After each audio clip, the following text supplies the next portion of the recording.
स्वागत है आप सभी का। वेलकम। कैसे उम्मीद करता हूँ बढ़िया, मस्त चकाचक बिंदास झकास। हम अमरनाथ आपके साथ और लेकर आ गए हैं आपके लिए यह हिंदी की दवाई जो चलती है रोजाना रात 9:30 बजे। और आप इनमें से कोई भी परीक्षा दे रहे हो, आप 14-15 मार्च यूपीएसआई देने जा रहे हैं, या आप 8-9-10 जून में यूपीपी देने जा रहे हैं, अथवा आप 9 अप्रैल को पॉलिटेक्निक हिंदी देने जा रहे हैं, या आप लेखपाल की तैयारी कर रहे हैं, आपको यह कक्षा लाभप्रद होगी। इसके अलावा आप यूपी कोई परीक्षा, बिहार, एमपी, राजस्थान या टेट, टीआरई आदि परीक्षाओं की तैयारी करते, हिंदी सब जगह एक आती है, वही वर्णमाला, संधि, समास, रसछंद, अलंकार। आप निस्संदेह जानिए कि परीक्षा से पहले परीक्षा का भूत बनाने वाले बाजार के तमाम सारे लोग आपको भरमाते हैं, डराते हैं, ये ऐसे आएगा, वो ऐसे आएगा, इसमें ये अलग आता है, क्योंकि उनको अलग अलग कोर्सेज, अलग अलग टेस्ट सीरीज बेचनी होती। हमारा उद्देश्य है कि आप इस भरमजाल से निकल आए, आप इस हिंदी को हिंदी समझें, हिंदी को अलग अलग बाजार की चीज़ ना समझें। हाँ, तो मुझे खुशी होगी क्योंकि एक अध्यापक का कर्तव्य है कि वो आपको सही बात समझावे, वो हम कर्तव्य निर्वहन करना चाहते हैं। साथ में एक चीज़ और बता देना चाहते हैं कि ये जो बात मैं कह रहा हूँ, इस बात का प्रमाण अगर आपको चाहिए तो प्रमाण भी है हमारे पास। आप पिछले 1-1.5 साल में हुए सारे पेपर देख लीजिए जो अलग अलग आयोग ने करवाए। उत्तराखंड ने करवाया, कि यूपी ने करवाया, कि यूपीएसआई ने करवाया, कि क्या कहते हैं, मतलब पुलिस भर्ती बोर्ड ने करवाया, अथवा उत्तर प्रदेश लोक सेवा आयोग द्वारा कोई पेपर हुआ। आप उन प्रीवियस ईयर पेपर को एक बार देख डालिए, हर बार पेपर, गुरुजी इस बार सरल है, अरे यही हमेशा से आता रहा है भाई। आप संगत में बढ़ गए, इस बार सरल है, हमेशा से यही आता रहा है। कहीं ऐसी कोई हुआ चीज नहीं आती जिसकी वजह से आपको डरने की जरूरत हो और जो आप ना कर पावे। आपको देखना हो तो आप कभी जाइए, हमारे यूट्यूब चैनल ओपन करिए, यूट्यूब चैनल में से प्लेलिस्ट खोलिएगा और प्लेलिस्ट में जाकर के एक प्लेलिस्ट आप जरूर देखिएगा। ये देखिए, नोटिफिकेशन अपडेट नाम से एक प्लेलिस्ट। इस प्लेलिस्ट में हमने सारी आंसर कीज जो साल भर में हुई है वो डाल रखी है, सारी आंसर कीज पड़ी हुई है। अभी 6 फरवरी वाली आंसर की पड़ी हुई है, आप उसको देख सकते हैं। ये देखिए, कसम से हमको भी बिना रोक जा भाई, हमको भी ऐड दिखाएगा। देखो, 6 फरवरी पेपर की, 2 फरवरी को आर मेंस की आंसर की पड़ी हुई है, जूनियर असिस्टेंट की आंसर की पड़ी हुई है, स्टेनो की आंसर की पड़ी हुई है। आप देखिए इसमें स्टेनो 2025 16 नवंबर की आंसर की पड़ी हुई है। यूपी पुलिस एसआई जो गोपनीय वाला पेपर हुआ था उसकी आंसर की पड़ी हुई है, सुसाइड की आंसर की पड़ी हुई है। यूपीपीएससी एई का पेपर हुआ है, आंसर की है एई 2024, देखिए आंसर की 28 सितंबर का पेपर है। और देखिए यहाँ उत्तर कुंजी यूपी पेट की चारों आंसर की पड़ी हुई हैं। आप ऐसे पलटते चले जाएंगे आपको सारी, ये देखिए आर जो 27 जुलाई को हुआ उसकी आंसर की पड़ी हुई है, जूनियर असिस्टेंट जो जनवरी में हुआ था उसकी आंसर की पड़ी हुई है, पीसीएस मेंस का पेपर एनालिसिस पड़ा हुआ है। आप प्रीवियस ईयर पेपर उलट के देखिए ना, और आपको ये 100% ना लगे कि ये सारी हिंदी एक होती है तो कहिएगा हमसे। इसीलिए आपसे कहता हूँ बाजार के भरम में मत पड़िए, अलग अलग चीज़ों के अलग अलग कोर्स के पीछे मत भागिए। कोई एक चीज़ हिंदी कंप्लीट होती है, वर्णमाला से शुरू करो और पूरी हिंदी पढ़ डाले, एक बार खत्म। काहे बार बार अलग अलग कुचुर हिंदी पढ़ रहे हैं। और अगर आप हमारे संग संग अभ्यास में जुड़े रहेंगे तो यह अभ्यास भी आपको इतना दे पाने में सक्षम है कि कुछ और सोचने की जरूरत नहीं पड़ेगी। बात समझ गए? तो आइए शुरू करते हैं। अब आपको चाहिए कि गुरुजी एक साथ ज्यादा सवाल कम सवाल के पीछे भी मत भागा करें, एक दिन में ज्यादा ले लो। अरे भैया आज 25 कराए, कल 25 कराए, 2 दिन के 50 हो गए। हमारे 1000 वीडियो पड़े हुए, आप 4 वीडियो एक साथ देख डालिए, हो गई आपकी मैराथन। क्या मतलब है थोड़ा थोड़ा काहे अपने आप को बर्डन देना। अगर आप हमारे साथ रोज 45 से 50 मिनट खर्च कर ले और इतना करते करते आपकी हिंदी मजबूत हो जाए तो इसमें कोई बुराई है? नहीं गुरुजी, हम तो बोझा बनाएंगे हिंदी को। अरे मैथ पढ़िए, रीजनिंग पढ़िए, जीएस पढ़िए, और विषय तमाम है वो पढ़िए। हिंदी हमारे आ गए तो छोड़ दीजिए, अब इससे ज्यादा दिमाग न लगाए। खैर आइए आरंभ करते हैं आज का पेपर। अपभ्रंश में कितने स्वर मौजूद है?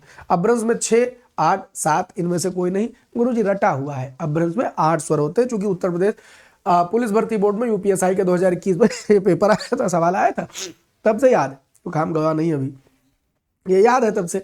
लेकिन अब कौन से 8 होते हैं अगर ये भी जान लिया जाए, संस्कृत में कौन होते हैं, कितने होते हैं, हिंदी में कौन होते हैं, तो कोई फायदा होगा ना। आइए वो फायदा हम कराते हैं आपका। देखिए संस्कृत में लिख लिया रहा है, अभी पेपर जहाँ से अपलोड करते समय लिख लिया था। हाँ, काय इतना लिखे तो उनमें टाइम खर्च होते हैं, एक साथ लिख ले। संस्कृत में 13 स्वर होते हैं, अ आ ई उ री, यहां तक तो हिंदी है। ये एक एक्स्ट्रा री, बड़ी री होता है और ये री होता है, दीर्घ री होता है। और ए आई ओ आओ, इस तरह अगर आप यहां तक गिनेंगे तो 11 है, और ये 2 एक्स्ट्रा कर लो तो 13 है। ये संस्कृत के कितने स्वर हो गए? 13 स्वर हो गए। वैसे दीर्घ री भी कई एक जगह आवश्यकता पड़ जाती है तो बना लिया जाता है, लेकिन स्वर की परंपरा में उसकी गिनती अलग से नहीं करते हैं। तो ये 13 स्वरों की परंपरा संस्कृत की है। हिंदी में आ जाए तो हिंदी में कितने स्वर होते हैं? 11 स्वर होते हैं, अ आ ई उ री, ए आई ओ आओ। अंगाहा स्वर नहीं है, उनकी उसकी परिभाषा में लिखा है कि जो न स्वर है न व्यंजन है उनको अयोगवाह कहा जाता है। तो जब अंगाहा की परिभाषा है कि ना वो स्वर है न व्यंजन है, तो उसको स्वर में कैसे कोई गिन सकता है? और अगर कोई मूर्ख गिन रहा है तो फिर वो उसकी गड़बड़ है, हमारा नहीं। आपका हमका गुरु जी आप ऐसे मुंह कह दे रहे, पुलिस सिपाही वाले जो है वो माने थे 11, वो 13 मान लिए थे, तो सिपाही वाले एग्जामिनर मूर्ख रहा, पहले उत्तर 11 दिया, उसके बाद लोगों ने इधर उधर की किताबों से फोटोकॉपी खींच के लगा दिया, वो बेचारा प्रेशर में आ गया, उसने 13 मान लिया, उसकी गलती है। वो सही पर टिका नहीं रह पाया, उसकी गलती है। अभी देखिए UP triple SC junior assistant ने पांगा है 11, पूछा है 11, माना है 11, तुम लगाओ प्रूफ, अगर बदल दे तो उत्तर तो कह देना। न जाने कितने आयोग हैं 11, भाई 11 है, हिंदी में 11 है, 13 थोड़े ना है, तो हिंदी में 11 स्वर है, इसीलिए 11 मान्य होते हैं। तो छोटा बड़ा छोटी बड़ी छोटा बड़ो री इनको गिन डालें तो 11। अब अभ्रंश में क्या है, अभ्रंश में ये वाला जो स्वर है ये आए और ये नहीं है, बस इनको हटा देना है। और क्या, री का प्रयोग यहाँ नहीं है, तो अगर ये 1 2 3 हटा दोगे तो इसमें कितने बचेंगे, 8 स्वर बचेंगे। यानी जो अभ्रंश, अभ्रंश जानते हैं ना क्या है, संस्कृत थी, संस्कृत के बाद पाली, पाली के बाद प्राकृत, प्राकृत के बाद अभ्रंश, और अभ्रंश के बाद हम पहुंचते हैं, तब हम अवहट्ट आदि से होते हुए क्या कहते हैं वर्तमान हिंदी तक पहुंचते हैं। आप जैसे खड़ी बोली की बात कर ले, तो जो हमारी खड़ी बोली हिंदी है वो शौरसेनी अपभ्रंश से विकसित है।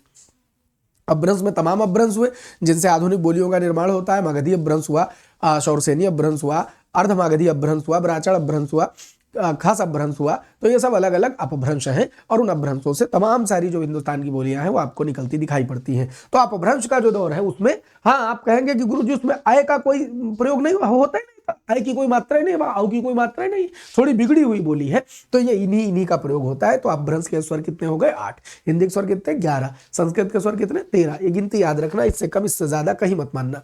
और इनके प्रमाण है हमारे पास, प्रमाण है, आप किताब खोल के दिखा देंगे। लेकिन कौन से प्रमाण गुरुजी? प्रमाण तो आदित्य पब्लिकेशन और फलाने ढमाकों में लिखा है, ल्यूसेंट में लिखा है कि 11 स्वर होते हैं, और क्या कहते हैं, कुछ विद्वानों के अनुसार 13 भी होते हैं। अरे तेरी, कुछ लिख दे रहे हैं कुछ लिख दे रहे हैं, कुछ विद्वानों ने मूर्खों के अनुसार 13 होते हैं, विद्वानों के अनुसार 13 नहीं हो सकते, हिंदी में 11 ही होते हैं। इनमें से कौन सा शब्द पुल्लिंग है?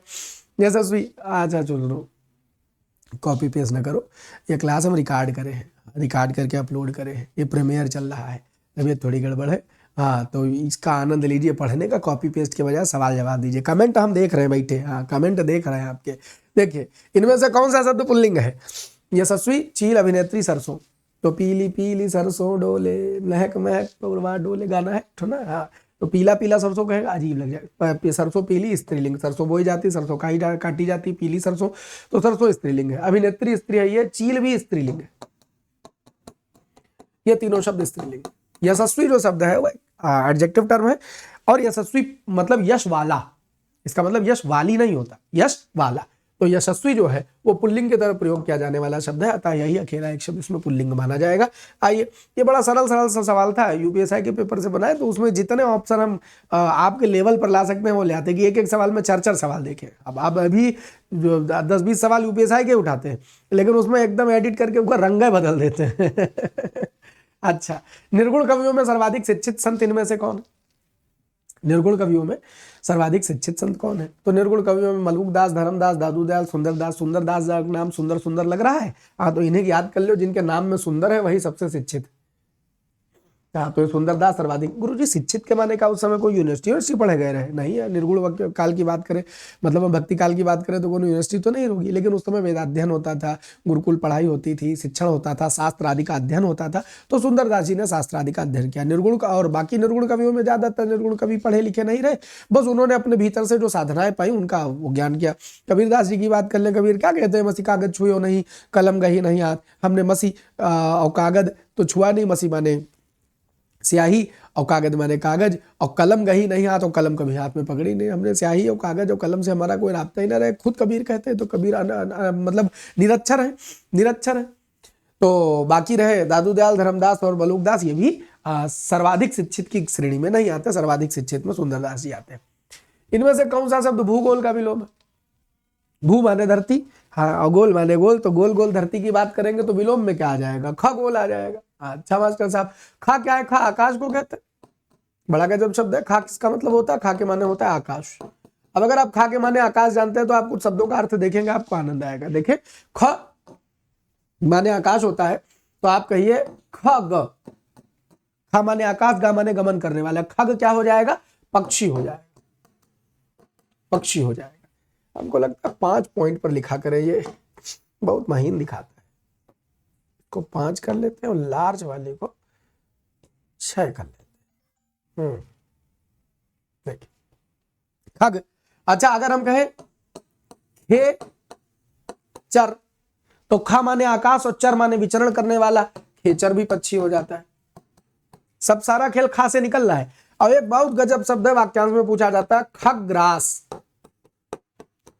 मास्टर साहब ये खग्रास क्या होता है? ग्रास जानते हो क्या होता है? ग्रास माने होता है निवाला, और खा माने आकाश। निवाला क्या, जैसे रोटी टुकड़ा खा, जब खाना खाने बैठे तो रोटी का टुकड़ा उठाया, रोटी का टुकड़ा उठाया, उसमें सब्जी लगाई, फिर वो जो एक टुकड़ा एक कौर आप खाते हैं, उसी को क्या कहा जाता है? ग्रास या टुकड़ा कहा जाता है। तो ख माने आकाश। आकाश जब किसी का अपना निवाला बना ले, अपना ग्रास बना ले, अपना मुंह का कौर बना ले, तो उसको खग्रास कहते हैं। तो गुरुजी आकाश किसको बना लेगा? तो जब कभी पूर्ण सूर्य ग्रहण हो, तो माने सूरज पूरा पूरा गायब हो जाए, या चंद्रमा ग्रहण के समय पूरा पूरा गायब हो जाए, तो हम ये मानेंगे कि आकाश ने सूर्य को खा लिया, और या आकाश ने चंद्रमा को खा लिया।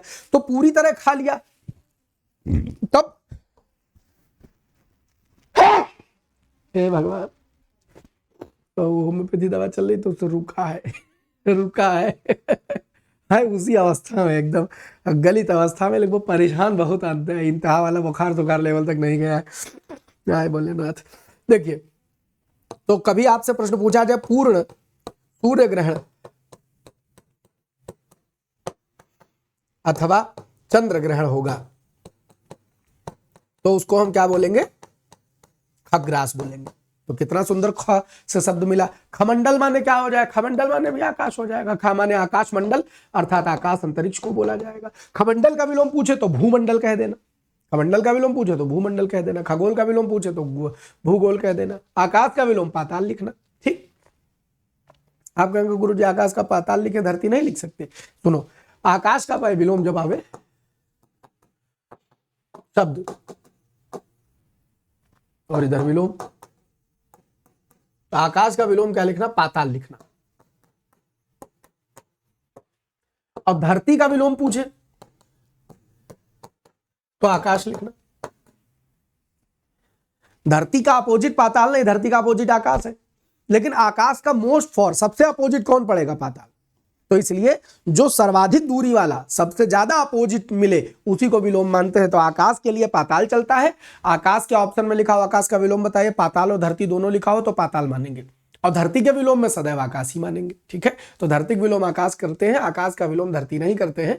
आकाश का विलोम हाँ, पाताल न लिखा हो, आकाश के विलोम पूछा जाए और ऑप्शन में पाताल न लिखा हो, तब तो धरती कहना ही पड़ेगा। तब क्या मजबूरी है? जो 4 ऑप्शन है उसी में से सबसे बेस्ट निकालना हमारी यह जिम्मेदारी होती है। इनमें से कौन सा शब्द अर्क का अनेकार्थी शब्द है? अर्क का अनेकार्थी शब्द। तो अर्क बड़ा जबरदस्त शब्द है, जिसके कई मतलब आप जानते हैं। उसमें से एक विशेष मतलब आप जानते हैं कि अर्क सूर्य को कहा जाता है, और अर्क का दूसरा मतलब आप मदार जानते हैं। अर्क का आंख मदार हो जाता है। अर्क का मतलब किसी चीज का रस निचोड़, जो सार होता है उस चीज का, वह भी कहते हैं। अब एक नया शब्द इसमें जोड़ लीजिए कि अर्क को इंद्र भी कहते हैं। अर्क को चंद्रमा नहीं कहते, पहाड़ नहीं कहते, लेकिन अर्क को इंद्र कहते हैं। अब अगर विष्णु की बात करें तो अर्क के पर्यायवाची में या अर्क का अनेकार्थी में हिंदी शब्द सागर में विष्णु शब्द भी लिखा हुआ है। लेकिन मेरे पास जितने संस्कृत कोश है, चाहे वो मोनियर विलियम्स है, चाहे वो वामन शिवराम आप्टे हैं, अभिधान रत्नमाला है, इनमें कहीं भी अर्क के पर्यायवाची में भगवान विष्णु का नाम नहीं लिखा हुआ है। तो जो सब जगह पाया जाए वही उत्तर मानेंगे। अब इन 4 में से एक उत्तर लगाना है, तो जो सबसे सर्वाधिक सब जगह अवेलेबल है, वही जो मोस्ट कॉमन है वही माना जाएगा। ये यूपीएससी में पूछा हुआ सवाल है, तो इसलिए इंद्र मान लीजिए उत्तर इसका। इंद्र मान लीजिए, इंद्र में कोई डाउट नहीं है। हाँ, इंद्र में कोई डाउट ही नहीं है। भगवान विष्णु, आपको हिंदी शब्द सागर एक शब्दकोश है, बाबू श्याम सुंदर द्वारा संपादित, साधुदास द्वारा संपादित, उसमें लिखा हुआ है।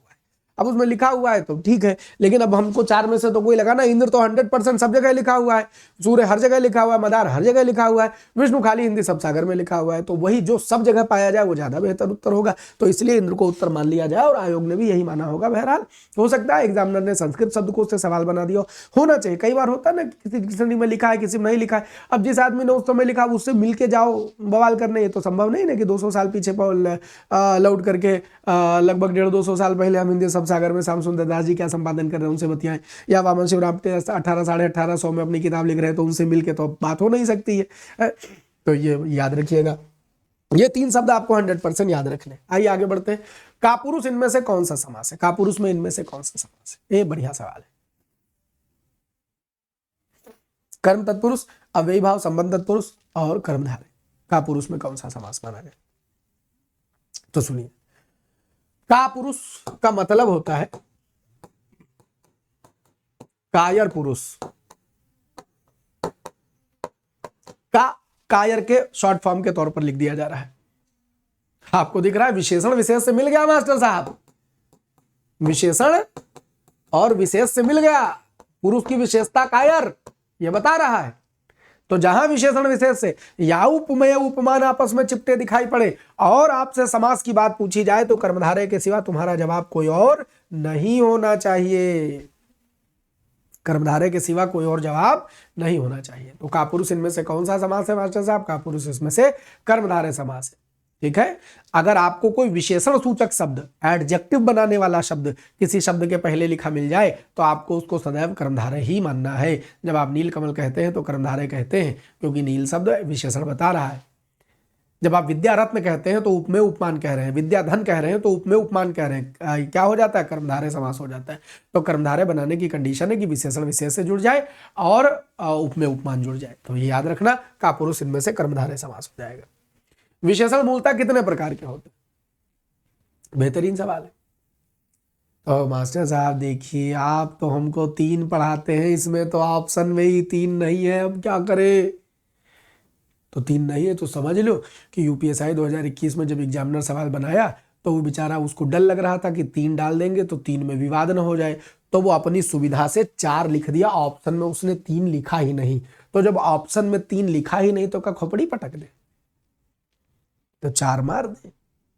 लेकिन अगर ऑप्शन में 3 लिखा है तो तुमको 3 ही लगाना है, फिर उस 3 को सुधरवाने की जिम्मेदारी हमारी। आए बात साहब, इतने कॉन्फिडेंस है। आज हम दिखा दें, बहुत दिन से इस बात पर तुम सब बवाल करते रहते हो, हम ऐसे दूर से किताब दिखाते समझ में नहीं आता। आज हम किताब की फोटो लाके दे दिए। 2 किताबें जो हिंदी के किसी भी आयोग में प्रमाण स्वरूप मानी जाती है। आप वहां खड़े हो जाए, क्या कहते हैं, कोर्ट में, तो भी आपकी बात को कोई डिनाई नहीं कर सकता है। ये जो पहली किताब है, ये पहली किताब है कामता प्रसाद गुरु ने लिखी। महावीर प्रसाद द्विवेदी नाम सुनो, श्याम सुंदर दास का नाम सुनो। ये सब लोग इस किताब की भूमिका और तारीफ लिखे हैं। इन लोगों ने इस किताब की स्क्रूटनी की है। उस किताब में लिखा हुआ है विशेषण के मुख्य 3 भेद किए जाते हैं: सार्वनामिक विशेषण, गुणवाचक विशेषण और संख्यावाचक विशेषण। आप कहेंगे गुरुजी परिमाणवाचक विशेषण? परिमाणवाचक संख्यावाचक का पार्ट होता है, वो अलग नहीं है, वो संख्या का भेद है। लेकिन सुविधा की दृष्टि से छात्रों को पढ़ाते समय परिमाण की गिनती अलग से गिना दी जाती है। लेकिन जब आपसे पूछा जाए कितने भेद होते हैं, तब तो वो उसका पार्ट है ना। तो पार्ट है तो फिर 3 ही गिनती माननी पड़ेगी। अगर ऑप्शन में 3 लिखा है तो सिर्फ 3। ये प्रमाण खींच के लगा देंगे, कोई हिम्मत नहीं है हिंदी दुनिया में कि इस प्रमाण को खारिज करे। दूसरा सबसे उत्कृष्ट प्रमाण वासुदेव नंदन।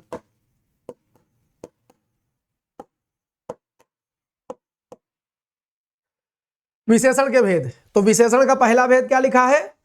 सार्वनामिक विशेषण। दूसरा क्या लिखा है? गुणवाचक विशेषण। तीसरा क्या लिखा है?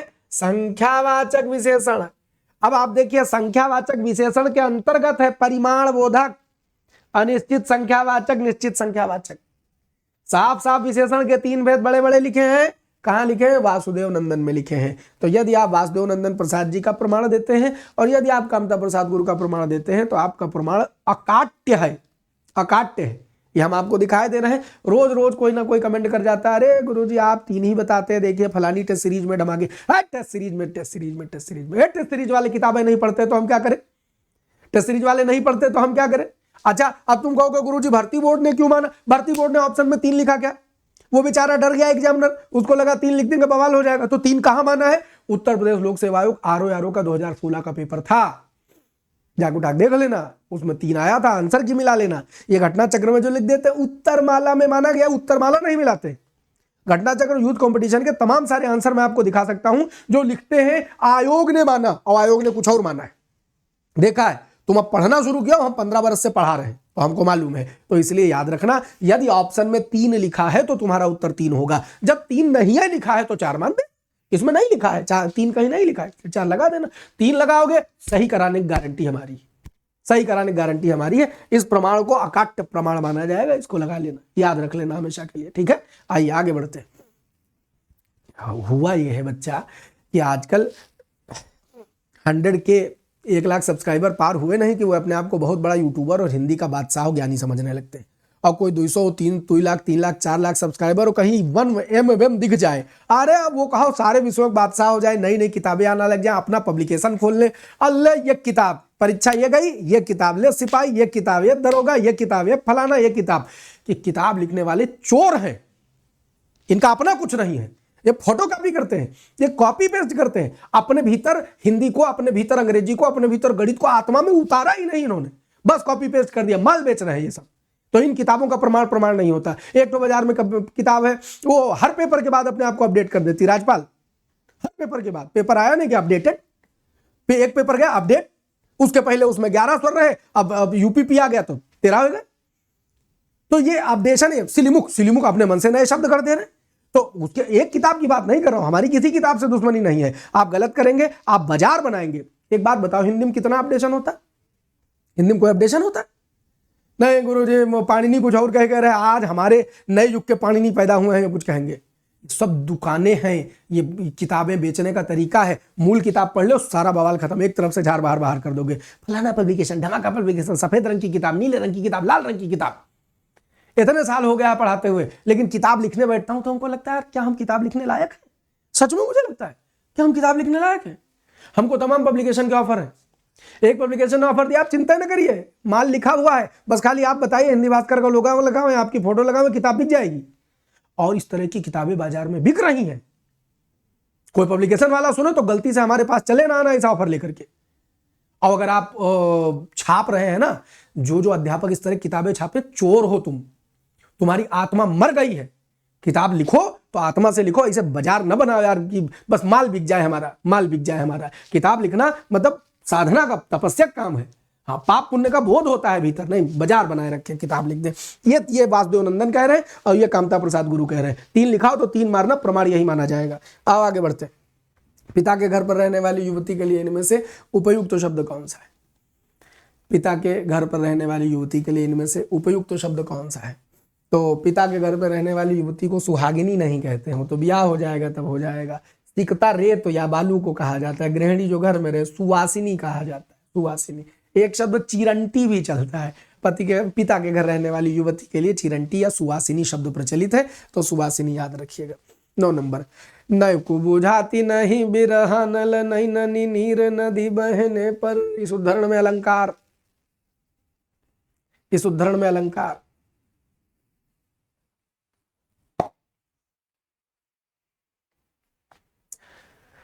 तो भैया उत्प्रेक्षा अलंकार मनुमानो जनु जानो मनो जनो होता है गुरुजी, है नहीं।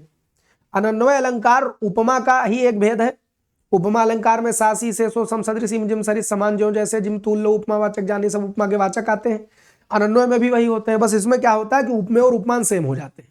सीता के मुख की तुलना सीता के मुख से कर दी जाए, रामचंद्र जी की तुलना रामचंद्र जी से कर दी जाए, यानी उपमेय उपमान सेम हो जाए तो अनन्वय। जिसके समान कोई अन्य ना हो उसको अनन्वय कहते हैं। तो ये भी इसमें नहीं दिख रहा है। अब विभावना और विशेषोक्ति में क्या माने, ये विचारणीय बात है। तो विभावना जहां बिना कारण के कार्य का होना पाया जाए, जहां बिना कारण के कार्य का होना पाया जाए,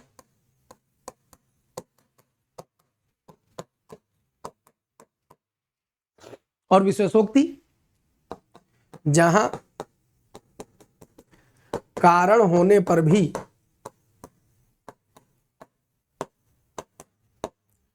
कार्य न हो पावे, कार्य न हो पावे।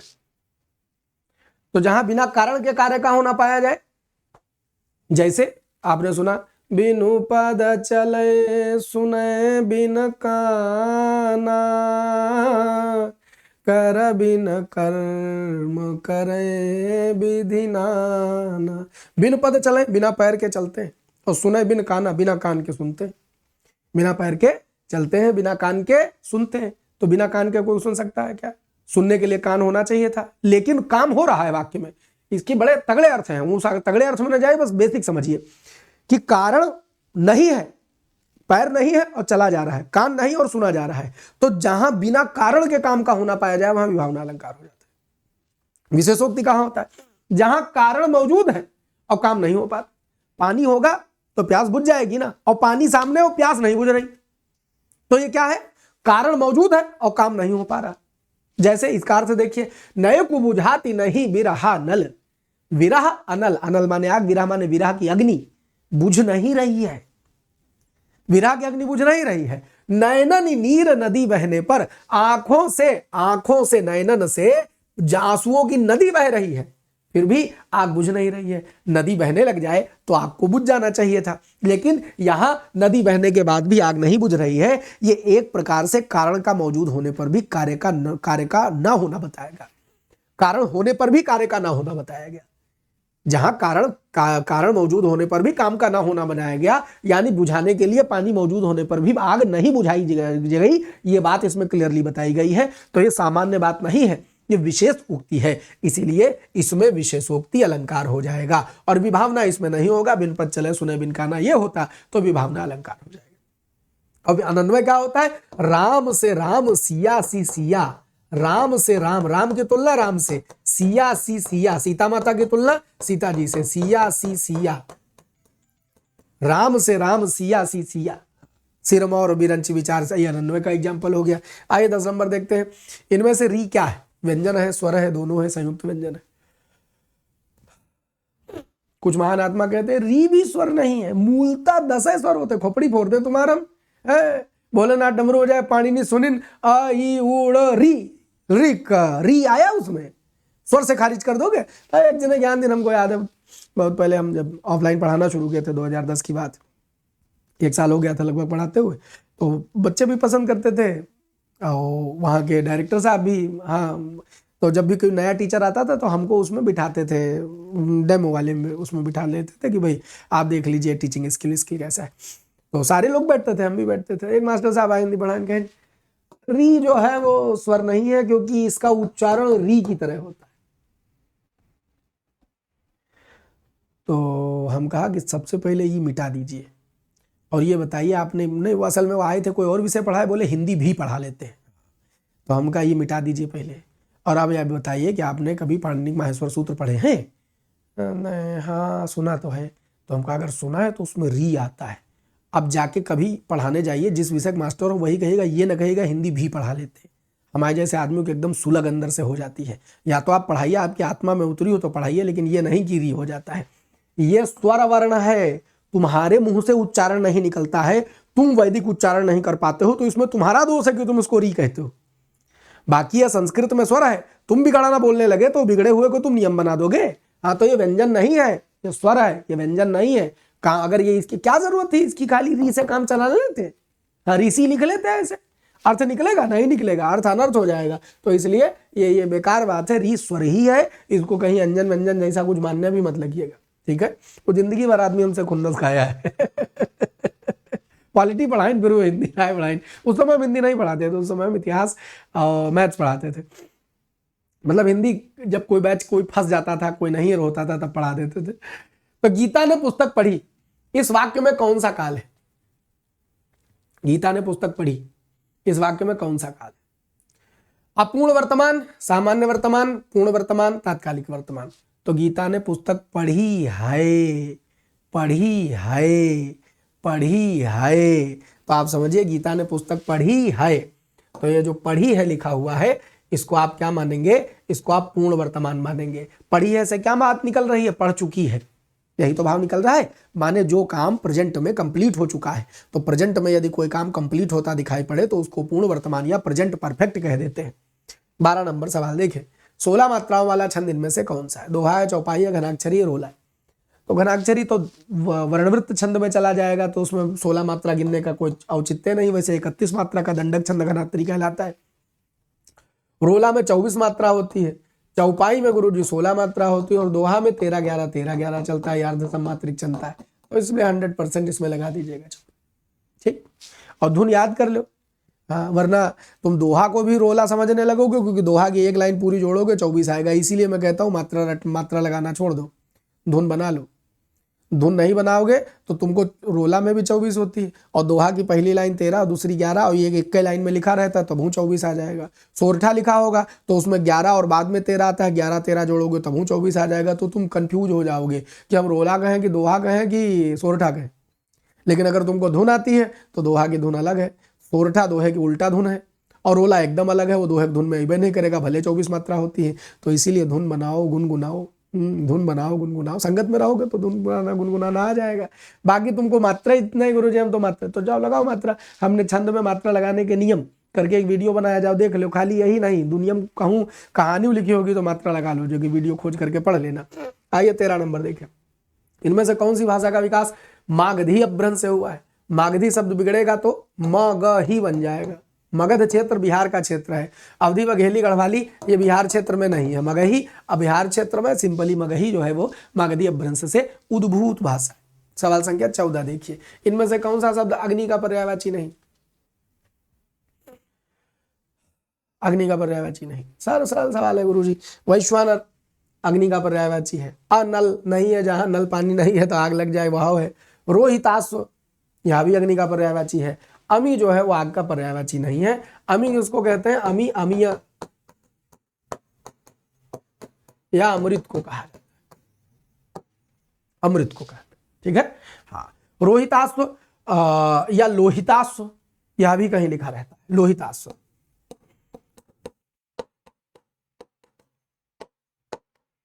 लोहित माने लाल होता है, रक्त जैसा लाल। लोहित माने खून भी होता है और लोहित माने रंग का लाल। तो आप जानते हैं जब आग जलती है तो उसकी लपटें रेड कलर लिए हुए होती, येलोइश रेड होता है। तो वो उस लोहिताश्व, ऐसा लगता है कि मानो अग्नि जो है वो लाल घोड़े पर सवार है। तो लाल घोड़े की सवारी करने वाला, ये सब रूपक है, जैसा दिखाई पड़ा इमेजिन किया गया चित्र, रूपक है। तो लाल घोड़े पर सवारी करने वाला रोहिताश्व अथवा लोहिताश्व कहलाएगा, ठीक। तो ये अग्नि है। वैश्वानर है हुतासन, आहुति को भोजन के रूप में, असन के रूप में ग्रहण करती है अग्नि, लोहिताश्व। हुतासन आहुति को असन यानी भोजन के रूप में अग्नि ग्रहण करती है, तो अग्नि को हुतासन भी कहा जाता है। हुत भुक, आहुति को भुक माने खाने वाली, ग्रहण करने वाली, भोजन के रूप में लेने वाली, हुतभुक, हुतभुक ये आग को कहा जाता है। और किसी भी चीज में आग लगाओ तो आग लगा उसको दुबला पतला कर देती है, कृशानुकृश कर देने वाली भी अग्नि हो जाती है। ये सब आगे का पर्यायवाची है। बाकी अमी, अमी, अमृत, ये अमृत हो जाएगा, इसलिए उत्तर सी है। इनमें से यौगिक सार्वनामिक विशेषण का कौन सा उदाहरण सही है? यौगिक सार्वनामिक विशेषण का कौन सा उदाहरण सही है? वह किताब सार्वनामिक विशेषण तो है, लेकिन ये मूल सर्वनाम है। कोई आदमी, कोई भी मूल सर्वनाम है, या अगर यह भी मूल सर्वनाम है और इससे बनाया गया ऐसा, जो सर्वनाम मूल सर्वनाम से बनाया गया है वो यह वह के ही खानदान का है, उसी से उद्भूत है, बनाया गया है। तो जो बनाया हुआ होता है उसी को यौगिक, जोड़ा हुआ कहते हैं। तो सर्वनाम में क्या हो जाएगा? यौगिक सर्वनाम हो जाएगा। बात समझ गए? तो यौगिक सर्वनाम का उदाहरण इनमें से कौन सा नहीं है, कौन सा है? तो ऐसा आदमी नहीं देखा, अकेले यही यौगिक सर्वनामिक का उदाहरण है। बात समझ में आई? आइए क्वेश्चन संख्या 16 की ओर चले। इनमें से वीर रस के कवि कौन है? जयशंकर प्रसाद, हरिवंश राय बच्चन, श्याम नारायण पांडे, सियाराम शरण गुप्त। तो जयशंकर प्रसाद जी कोनो वीर रस की कविता नहीं लिखे, ना हरिवंश राय बच्चन लिखे हैं, ना सियाराम शरण गुप्त लिखे हैं, लेकिन उसको प्रॉपर वीर रस नहीं कहेंगे। लेकिन जिनके भीतर वीर रस उफान मारता है वह है श्याम नारायण पांडे। हल्दी घाटी, जौहर, ये सब महाकाव्य हैं, अखंड काव्य हैं, ये इन्होंने लिखे हैं। हल्दी घाटी, जौहर। रामधारी सिंह दिनकर का नाम लिखा हो तो वो, मैं इनकी जौहर संभवतः हमारे पास हो तो मैं आपको कुछ पंक्तियां पढ़ के सुनाता हूँ। जौहर अद्भुत अद्भुत काव्य है। जौहर को पढ़ने के बाद मन आत्मा एकदम से तृप्त हो जाता है। अभी खोजना पड़ेगा, एक सेकंड।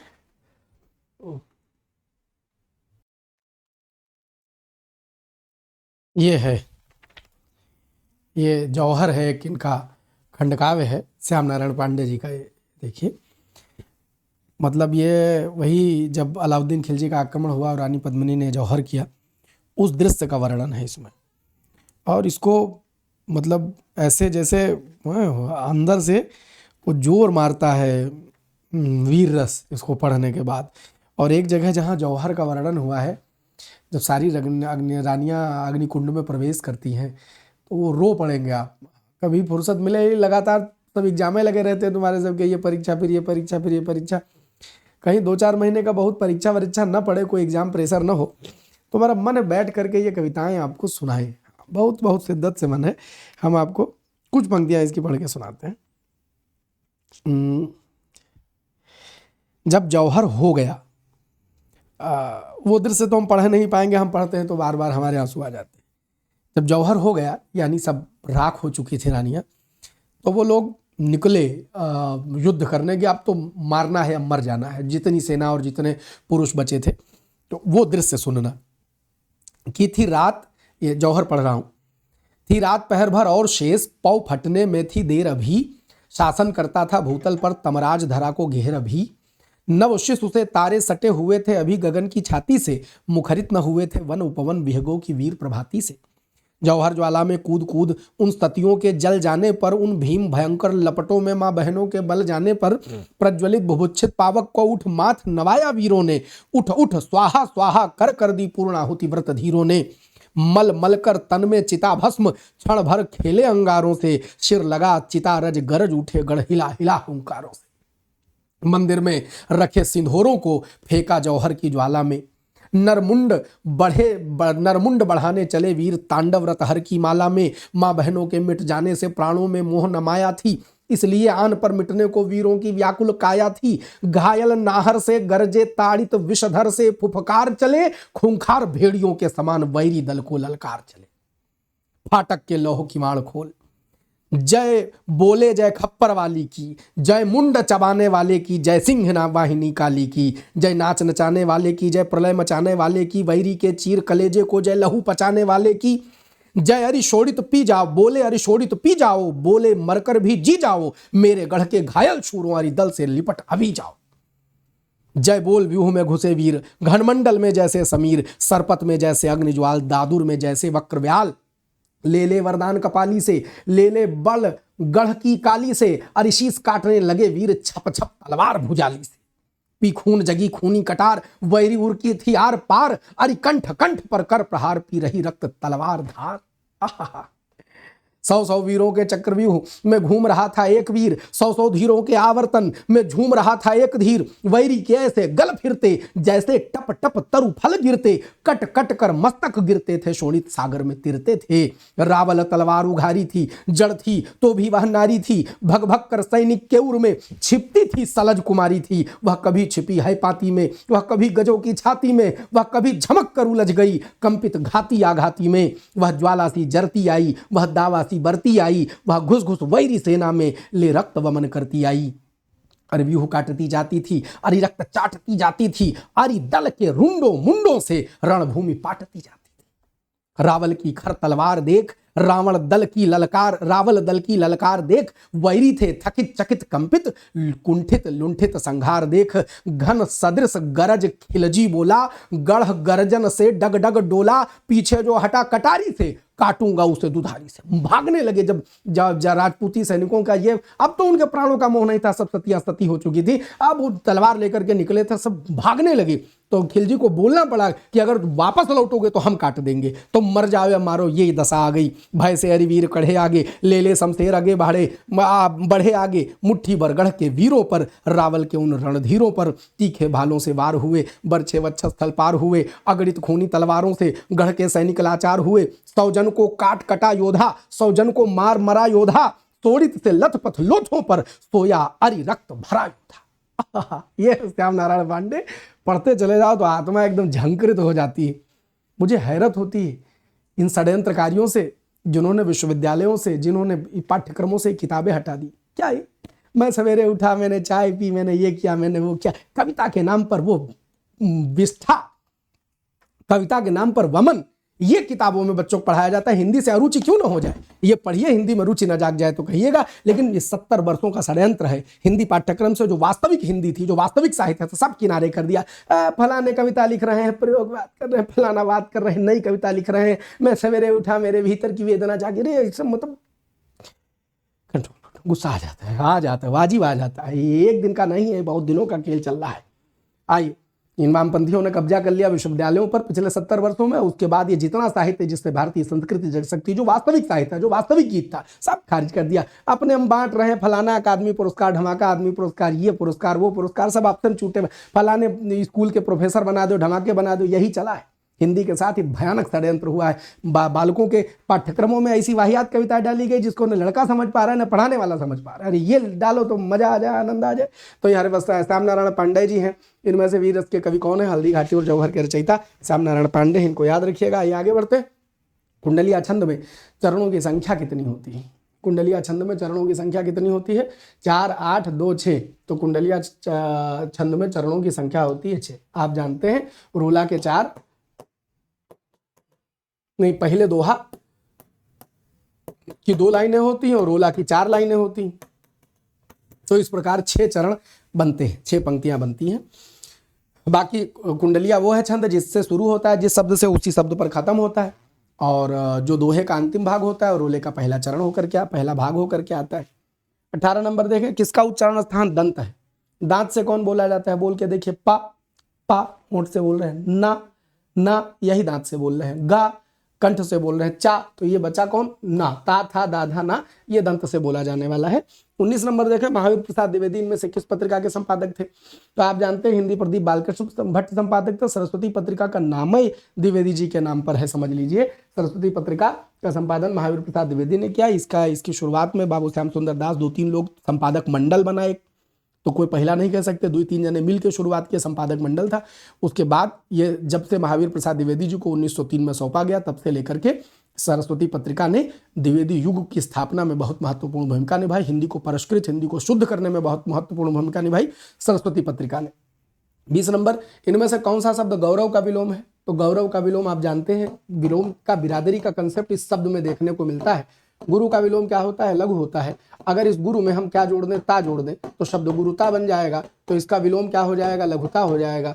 अगर हम इसी गुरु शब्द में क्या जोड़ दें? त्व जोड़ दें तो गुरुत्व विलोम क्या हो जाएगा? लघुत्व हो जाएगा। और इसी गुरु शब्द में अप्रत्यय जोड़ने से गौरव बना है, तो लघु में आ जोड़ने से लाघव बनेगा। तो दिए गए 4 ऑप्शन में जो बिरादरी मैच कर रही है वो गौरव के साथ लाघव की कर रही है, बाकी कोई नहीं। ठीक, आइए 21 नंबर सवाल देखते हैं। शिक्षा ने पाठ पढ़ाया किस कारक का प्रयोग किया गया? शिक्षा ने पाठ पढ़ाया, शिक्षा किसी का नाम इमेजिन कर लीजिए।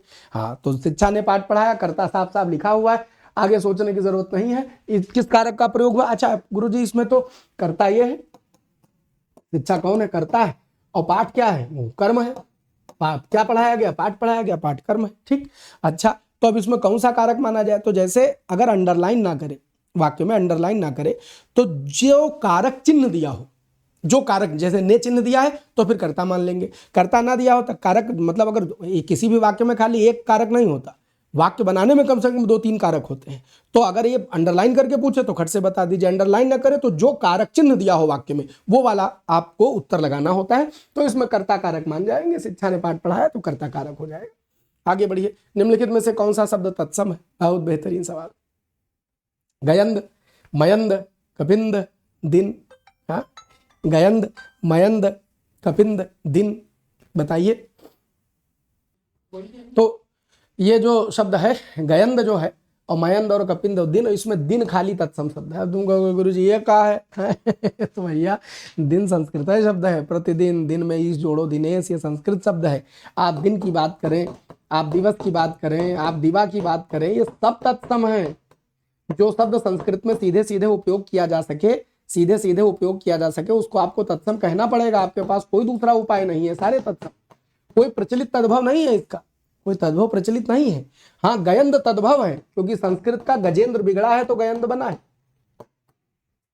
ठीक, मयंद मृगेंद्र बिगड़ा है तो मयंद बना है, और कपिंद कपींद्र बिगड़ा है तब कपिंद बना है। यानी ये सब संस्कृत शब्द हैं, ये उनके तद्भव शब्द लिखे हैं। तो गयंद, मयंद, कपिंद ये सब तद्भव शब्द हैं। गजेंद्र, मृगेंद्र, कपिंद्र से बने हुए, और दिन तत्सम अकेला शब्द है, इसलिए यही उत्तर हो जाएगा। 23 नंबर। अतिरंजन शब्द का विशेषण क्या होगा? तो अतिरंजन शब्द का जो विशेषण होगा वो गुरुजी अतिरंजित होगा। क्या होगा? अतिरंजित होगा। अतिरंजित, सिंपल है। पठन का पठित बनाएंगे हाँ, तो इत लगाने से भाव विशेषण में परिवर्तित हो जाता है, तो अतिरंजन से अतिरंजित बनेगा। आदर और निरादर करना, यह अर्थ किस मुहावरे का है? जबरदस्त मुहावरा है। एक दिन शायद हमको याद है डिस्कस किया है, पता नहीं क्या। पान जब कोई आता है तो पुराने जमाने में पान खिला के उसका स्वागत करते थे, तो पान खिलाना स्वागत का प्रतीक है, स्वागत का प्रतीक। और पनही जूता को कहते हैं, और जूता खिलाना अपमान का प्रतीक हो जाएगा। कई बार होता है ना कि कोई आदमी तुमरे से भरा भरा भरा बैठा रहे और बड़े सम्मान से बुलावे, बढ़िया कार्ड वार्ड दे और बुलावे, तो के सामने जब सब जने खड़े हो तो जलील करना शुरू कर दे। हाँ, तो वो फिल्म में भी हो सकता है, आपने ऐसे दृश्य देखे हो। ऐसी परिस्थिति जब बनेगी, स्वागतों करके फिर वो एकदम जलील कर रहा है, तो उसको कहते हैं पान पनही खिलाना। आदर और निरादर करना है, पान पनही खिलाना, पान पनही खिलाना। ठीक, आइए 25 नंबर को निहारे। अपने पौरुष से हताश जाति के लिए भगवान की शक्ति और करुणा के ओर ध्यान ले जाने के अतिरिक्त तो दूसरा मार्ग ही क्या था? यह कथन किसका है? नामवर सिंह वामपंथी आलोचक है, ये कतई ये बात कहीं भी नहीं करेंगे। द्विवेदी जी का बहुत सारा काम कबीर पर है, लेकिन इन्होंने बात नहीं कही, इन्होंने ऐसी ही बात कुछ कही है। उन्होंने कहा है कि हम इससे इनकार तो नहीं कर रहे कि उस समय जो भारत की जातियां थी वो क्या कहते हैं, भारतीय संस्कृति पददलित थी, क्योंकि आक्रांता मध्य युग में आकर के और भारत की संस्कृति मंदिरों और उनके मान बिंदुओं को नष्ट कर रहे थे, तो वो हताश थे। तो ये, लेकिन पूरी तरह ये बात सही नहीं है, उस पर कंट्राडिक्शन बोलते हैं। विद्यानिवास मिश्र जी ने नहीं कहा, यह जलता हुआ कथन, ज्वलंत कथन रामचंद्र शुक्ल जी का है। उन्होंने कहा है कि जो मध्य युग में बर्बरता हुई, जो गुलाम खिलजी तुगलक सैयद लोदियों के और मुगलों के स्थापित होने तक जो बर्बरता झेलते रहे, जो भारतीय संस्कृति के मान बिंदुओं को, मंदिरों को, लोगों को, उनकी संस्कृतियों को नष्ट किया जाता रहा, वो सब हताशा दे रहा था उस संस्कृति को, और उस हताशा में भक्ति ही एकमात्र आलंबन हो सकता है। तो अपने पौरुष से हताश जाति के लिए भगवान की शक्ति और करुणा की ओर ध्यान ले जाने के अतिरिक्त दूसरा मार्ग ही क्या था? यह कथन आचार्य रामचंद्र शुक्ल का है। साहित्य का सवाल है, अच्छा सवाल है, याद रखने योग्य सवाल है। तो हम उम्मीद करते हैं कि ये 25 सवालों का आनंद आपने लिया। जाते जाते आपको बताना चाहते हैं कि गूगल प्ले स्टोर पर हमारा एप्लीकेशन है, इसका नाम है हिंदी भास्कर भाई अमरनाथ। आप इस एप्लीकेशन को डाउनलोड कर सकते हैं। इस तरह से कुछ आपको फोल्डर्स बने दिखाई पड़ते हैं, आप जिस परीक्षा से संबंधित हो उस फोल्डर को ओपन करके उसमें देख सकते हैं क्या है। आप इंजीनियरिंग परीक्षाएं देते हैं तो आप इस फोल्डर को ओपन करें, आप यूपीपीएससी की बात करें तो इसको ओपन कर ले, पुलिस आदि परीक्षाएं या वनडे एग्जाम की बात करते हैं तो इस वाले को ओपन कर ले। एक बैच चल रहा है जिसका नाम है सिंहावलोकन बैच, या अध्यायवार मल्टीपल चॉइस क्वेश्चन बैच। वो अलग बात है कि जब हम क्वेश्चन पढ़ा रहे होते हैं तो थ्योरी स्वतः निकल रही होती है, लेकिन ये वादा थ्योरी का नहीं है, ये वादा एमसीक्यू का है। मल्टीपल चॉइस क्वेश्चन के माध्यम से एक एक चैप्टर हम पढ़ाते हुए चल रहे हैं, और बहुत गजब रिविजनल बैच है। आप क्रैश कोर्स कह ले, रिवीजन कोर्स कह ले, ये हुए जो हमारे वर्दी बैच, सहायक बैच या आधार बैच के छात्र हैं जिन्होंने पहले से 751 की फीस हमको दे रखी है, उनको ये 351 देने की जरूरत नहीं। उनके बैच में ये पूरी क्लास एज इट इज जा रही है। जिन लोगों ने कोई बैच नहीं लिया है वो सिर्फ इसी को एक क्रैश कोर्स रिवीजन के तौर पर देखना चाहते हैं, वो इसे ले सकते हैं। हाँ, लेकिन इसको लेने के बाद में दोबारा इन बैचेस को लेने का मन ना बनाए। अगर मन बनाना हो तो एक साथ अभी भी वर्दी बैच ले ले, 1 ईयर का वो है। आधार बैच मैंने बंद कर दिया है, 1 साल का वैलिडिटी है। 1 साल में आप 751 का बैच लेंगे, आपको ये भी उसी में मिल जाएगा, तो आपको अलग नहीं लेना पड़ेगा। बाकी आपकी मर्जी, आप खाली यही बैच ले सकते हैं। अच्छा, ये वर्दी बैच है, इसकी वैलिडिटी एडमिशन के डेट से लेकर के 1 ईयर है। 1 साल तक आप कोई भी परीक्षा देंगे, आप हिंदुस्तान कोनो परीक्षा दे रहे हैं, आप अगर इस समय वर्दी बैच पढ़ ले रहे हैं तो आप पूरी चीज़ें कवर कर ले जाएंगे। लगभग सारी हिंदी मैंने इसमें कवर अप करवा दी है, इसलिए कोई दुविधा न रखिए कि कुछ भी रह जाएगा। इवन लेखपालों की तैयारी करनी है तो वर्दी ले लीजिए, उससे कवर हो जाएगा। जितने जैसे पारिभाषिक शब्दावली पत्र आदि है वो भी मैंने उसमें शामिल करवा दिए, ताकि कोई एक बैच ले काहे 4 जगह बैच कर लेते हैं। ये बैच लिया फिर दूसरे के लिए ये बैच खरीदो, तो इतना देने की जरूरत नहीं, एक दे दो पूरा। एक फुल लेंथ टेस्ट सीरीज हमने लॉन्च की है, ये 201 रुपये की है। 251 उस पर लिखा दिखता है, मैंने अपडेट करवा दिया है। पहले 251 का इरादा था, बाद में उसको 201 कर दिया था, लेकिन ये छूट की तरह नहीं दिया है कि 251 है काट के लिख दिया है 201। हाँ, ऐसा नहीं है। 201 पहले दिन से कोई भी एक आदमी 251 का इसको नहीं खरीदा है। तो ये 20 टेस्ट है। इस 20 टेस्ट के अलावा इसमें जैसे आपको वो क्या कहते हैं, वो BNS जो भारतीय न्याय संहिता है, उसके अलग से अब तक 2, ये 20 तो हमने वादा किए हैं, लेकिन उसके अलावा कभी मन कर जाए तो 2 टेस्ट अलग से अब तक इसमें दिए जा चुके हैं। BNS 50-50 क्वेश्चन के 2 टेस्ट BNS के दिए जा चुके हैं। ये टेस्ट सीरीज लेंगे आप तो इससे लाभ ये होगा कि आप बैठ के प्रैक्टिस कर सकते हैं। 160 क्वेश्चन, वैलिडेटिंग क्वेश्चन, अच्छे सवाल है, सवालों में गलती ना के बराबर है। कि यदि आपको लगे कोई गलती तो उसमें नंबर दिया गया, उस नंबर पर सीधे सीधे कॉल करके आप अपनी बात कह देंगे, आपको तुरंत उसका असिस्टेंस दिया जाएगा। अगर कोई गड़बड़ होगी तो सुधारा जाएगा, यदि आपसे कोई गड़बड़ होती है तो उसको समझा दिया जाएगा। बाकी पीडीएफ की तरह ये बैच चलेगा। आप एक क्वेश्चन पीडीएफ डाउनलोड करेंगे, उसके बाद आंसर पीडीएफ डाउनलोड करेंगे, डिस्कशन सारा उसमें मिल जाएगा, कोई लाइव क्लास नहीं है। तो ये 201 रुपये में 20 टेस्ट हैं। उसके अलावा 1, 2, 3 बढ़ जाए तो उसके लिए हम अलग से कुछ चार्ज नहीं करने वाले, इतना है 10 रुपया एक टेस्ट के हिसाब से पड़ रहा है। तो आप अपनी स्वेच्छा से इसको ले सकते हैं। और आप कतई इसलिए नहीं लेंगे कि गुरुजी पढ़ा रहे हैं तो इसमें से सवाल फंसा देंगे। सवाल फंस जाएं ये सवाल की मर्जी है, लेकिन मैं इस बात का क्लेम नहीं करता हूं कि टेस्ट सीरीज लेने से हमारे सवाल फंस जाएगा। नहीं, अगर आप ये करने वाले हैं आप बिल्कुल मत लीजिएगा प्लीज़। ये बाजार का लॉलीपॉप हमारे पास नहीं है। टेस्ट सीरीज आपको अभ्यास करवाती है। हम 9:30 बजे जो पढ़ा रहे हैं उसको पढ़िए। आप टेस्ट सीरीज लेकर के उसकी प्रैक्टिस करना चाहते हैं तो जस्ट फॉर प्रैक्टिस आप लीजिए, हूबहू सवाल मिल जाए। हमने अभी आर में करवाया था, बहुत सारे बच्चों ने कहा गुरुजी जो आपने टेस्ट में करवाया था सवाल मिल गए थे। तो हमका बड़ी अच्छी बात है। हमका नहीं मिलते तो भी मुझे खुशी थी, मिल गए तो भी मुझे खुशी। तो इसलिए टेस्ट सीरीज इसलिए मत लीजिएगा कि हम सवाल फंसा देंगे। सवाल फंसाने का हम दावा बिल्कुल नहीं करते हैं, आपके अभ्यास का दावा करते हैं। जो हम हिंदी पढ़ाते हैं उससे आप कोई भी सवाल कर ले जाएंगे, ये वादा जरूर करते हैं। ठीक। बाकी ये पॉलिटेक्निक का बैच है। 9 अप्रैल को इसका डेट डिसाइडेड है। उत्तर प्रदेश लोक सेवा आयोग की परीक्षा है, ये इंजीनियरिंग छात्र इसे ले सकते हैं। और ये कौशल्य बैच है, पीसीएस का मेंस बैच है। जो लोग इसको लेना चाहते हैं, जो पीसीएस मेंस इस बार दे रहे हैं वही ले। अगले साल जो पीसीएस मेंस देना चाहते हैं, मतलब 2026 में जो 6 दिसंबर को पेपर है उसका मेंस देना चाहते हैं, वो लोग अभी कोई बैच ना लें।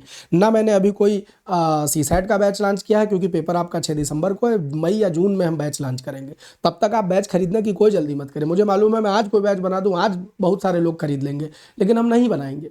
इसलिए नहीं कि हमको कोनो बैच में 200-300 रुपये बैच, 300-350 बैच बनाते हैं, वो बिकबे करेगा, लेकिन हम बेचने के उद्देश्य नहीं। अभी जरूरत नहीं भाई, 1-1.5 महीना खाली आप हमसे पढ़ लीजिए, हिंदी सुधर जाएगी। आप यहाँ फ्री 9:30 बजे क्लास पढ़िए ना, क्या जरूरत है बैच खरीदना जरूरी है? कोई कंपलसरी बात है। जब उधर मई जून में लॉन्च करेंगे तब आप ले लीजिएगा, तब पूरा फाउंडेशन की तरह लॉन्च करेंगे तो वो लीजिएगा। ठीक है। तो अभी खासकर पीसीएस सीसैट के लिए परेशान ना हो कोई बैच के लिए। हाँ, अगर आपका मन करे ना गुरुजी हमको पढ़ना हमको कंप्लीट हिंदी पढ़नी, आप वर्दी बैच जाके ले लीजिए। वर्दी बैच में पूरी हिंदी पढ़ा दिए, कहीं ना कहीं से मामला आप फंसा ही ले जाएंगे। अच्छा, तो बस इतनी सी बात है, इतनी सी कहानी है। आज के एपिसोड को करेंगे ही खत्म। मुलाकात करेंगे अगले एपिसोड में हम। तब तक के लिए जय हिंद। खूब खुश रहिए, मस्त रहिए, बिंदास रहिए।